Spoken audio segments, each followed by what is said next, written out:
એ મારો માણા કેમ ફફડાટી પાછો આવ્યો? ભલા દાદા મને કાંક થયું. શું છે? કઈ ખબર નથી, યોને જોઈ. હા, હે આ શું છે? જોતો ખરો. ઉભાઈ રહ્યો.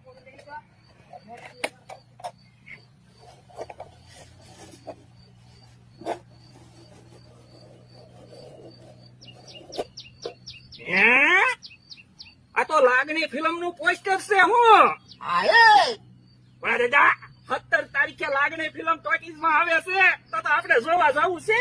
હા નમસ્કાર મિત્રો, તો ફાઇનલી આપણા ફિલ્મની તારીખ આવી ગઈ છે. 17 એપ્રિલે તમામ સિનેમા ઘરોમાં લાગણી ફિલ્મ રિલીઝ થશે, તો જોવાનું ભૂલતા નહીં. પરિવાર સાથે બેસીને જોવા એવી ફિલ્મ છે, તો પરિવાર સાથે ફિલ્મ જોવા જાજો. તમને ફિલ્મ જોવાની બહુ મજા આવશે. એકવાર લાગણી ફિલ્મ જોવા જરૂર જાજો.